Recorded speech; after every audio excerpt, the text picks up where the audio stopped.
Pernah kepikiran nggak sih gimana caranya AI itu bisa jadi pinter banget? Nah, jawabannya itu ada di sesuatu yang namanya big data. Yuk kita bedah bareng-bareng hubungan krusial antara keduanya. Oke, biar gampang, kita pakai analogi paling dasar yang wajib banget kalian ngerti. Bayangin big data itu kayak bahan bakar, dan AI itu mesinnya. Tanpa bahan bakar yang super banyak, mesin secanggih apapun yang nggak bakalan jalan. Sebaliknya, bahan bakar sebanyak apapun juga percuma kan kalau nggak ada mesin yang bisa ngolahnya. Keduanya ini partner yang nggak bisa dipisahin buat menghasilkan tenaga yang kita sebut insight. Selamat datang di sesi bedah tuntas materi big data dan AI. Anggap aja ini semacam bimbingan belajar privat buat mastiin kalian 100% siap buat ujian nanti. Ini dia agenda kita. Kita mulai dari konsep dasar bahan bakar dan mesin, lanjut ke 5V yang wajib dihafal, terus kita bongkar mesin Hadoop, pahami gimana big data dan AI kerja bareng, dan yang paling penting, kita latihan cara ngerjain soal studi kasus buat ujian. Sip, bagian pertama, bahan bakar, mesin, dan tenaga. Di sini kita bakal kuatin lagi pemahaman soal analogi inti yang jadi fondasi semua pembahasan kita. Jadi, poin utamanya itu ini. Big data itu nyediain bahan mentah dalam jumlah yang luar biasa gede. Terus AI itu mesinnya, yang tugasnya ngolah bahan mentah itu buat jadi sesuatu yang super berharga, yaitu insight atau wawasan. Mereka ini mutlak saling butuh. Nah, sekarang kita masuk ke bagian hafalan.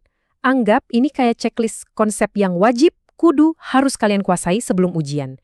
Bagian ini nggak bisa ditawar ya, perhatiin baik-baik. Ini dia 5V yang harus nempel di luar kepala. Volume, velocity, veracity, dan value. 3 yang awal itu yang klasik, 2 yang terakhir itu tambahan penting yang sering banget ditanyain di konteks bisnis dan ujian. V yang pertama, volume.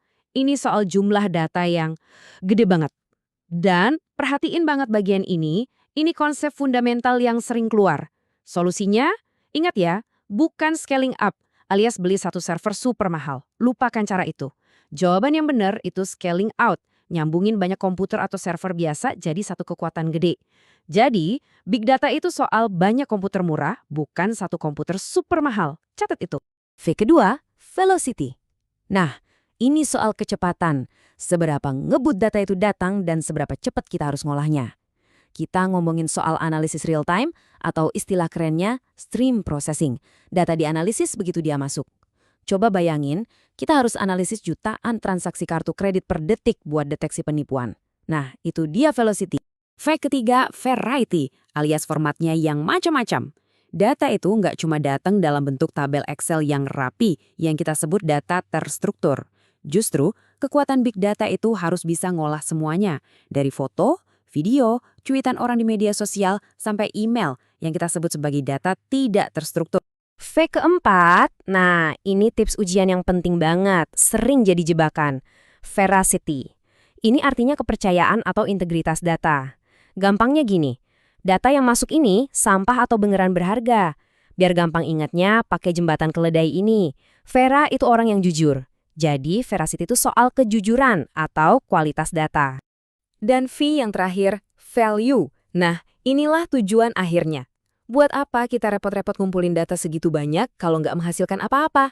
Jadi, value itu soal seberapa besar nilai bisnis yang bisa kita ambil dari data buat bikin keputusan penting. Kalau nggak ada value-nya, ya proyeknya gagal. Oke, bahan bakarnya udah kita bahas. Sekarang, waktunya kita bongkar mesinnya. Ayo kita lihat jeroan Hadoop. Gimana caranya dia bisa ngolah data segede gaban itu? Jadi, apa sih Hadoop itu? Gampangnya, anggap aja ini kayak sebuah kerangka kerja, basisnya Java, yang udah jadi standar di industri buat nyimpan dan ngolah data raksasa. Ingat konsep scaling out yang tadi? Nah, Hadoop ini teknologinya. Hadoop itu punya 2 komponen inti yang wajib banget kalian tahu. Pertama, HDFS, anggap aja ini gudang penyimpanannya yang super gede dan terdistribusi. Kedua, ada MapReduce. Ini otaknya yang tugasnya mikir dan ngolah data yang ada di gudang tadi. Yuk, kita bedah HDFS pakai analogi perpustakaan yang keren ini. Coba bayangin, Namenode itu si pustakawan. Dia nggak nyimpen bukunya, tapi dia punya catatan lengkap, buku A ada di rak mana, baris keberapa. Nah, catatan lokasi ini kita sebut metadata. Sementara itu, data node ya rak-rak bukunya. Tempat data-data aslinya disimpan dalam bentuk blok-blok kecil. Nah, diagram ini ngegambarin persis analogi tadi. Lihat kan, ada satu name node di tengah sebagai pustakawan yang jadi pusat komando. Terus dia ngatur banyak banget data node yang jadi rak buku tersebar. Inilah inti dari sistem terdistribusi. Keren kan? Oke, sekarang kita ke si otak, MapReduce. Ini adalah model pemrosesan dua langkah yang cerdas. Tahap map itu kayak pas kita misah-misahin bahan-bahan buat bikin kue, kita sortir dan filter dulu. Terus tahap reduce itu pas semua bahan yang udah dipisah tadi kita gabungin, kita rangkum jadi satu hasil akhir. Ya kayak bikin adonan kuenya. Sip, sekarang kita satuin semua kepingan puzzle-nya. Kita lihat gimana si bahan bakar dan mesin ini kerja bareng dan jadi pasangan yang seperkuat. Hubungan mereka itu simbiosis mutualisme, saling menguntungkan. Big Data bikin AI makin pintar karena ngasih data latihan yang jumlahnya masif banget. Makin banyak data, model AI makin akurat. Contohnya kayak sistem rekomendasi produk di e-commerce. Nah, di sisi lain, AI bikin Big Data jadi lebih berguna karena dia bisa nemuin harta karun tersembunyi di dalam data. Misalnya, nemuin penipuan dari jutaan transaksi atau ngertiin sentimen pelanggan dari ribuan review. Oke, ini dia bagian yang paling ditunggu-tunggu. Strategi G2 buat menaklukkan soal studi kasus di ujian. Semua teori yang barusan kita pelajarin, sekarang kita praktekin. Ada 2 aturan emas buat ujian nanti. Pertama, kasih justifikasi buat semua jawaban. Jangan pernah cuma jawab, perusahaan ini butuh big data. Wah, itu nilainya pasti kurang. Jelasin kenapa butuh. Dengan cara analisis 3V tadi, volume, velocity, dan variety-nya terpenuhi nggak? Kedua, selalu kaitkan jawaban teknis kalian sama cerita di soal. Jangan kasih definisi teks. Yuk kita latihan pakai contoh kasus ini. Bayangin soalnya begini. Sebuah e-commerce raksasa mau bikin fitur pencarian visual. Jadi pengguna bisa foto baju, terus aplikasi bakal nyari produk yang mirip. Jutaan foto diunggah tiap jam. Pertanyaannya, komponen apa yang tugasnya nyimpan foto-foto ini? Ayo, kita pecahin bareng-bareng, selangkah demi selangkah.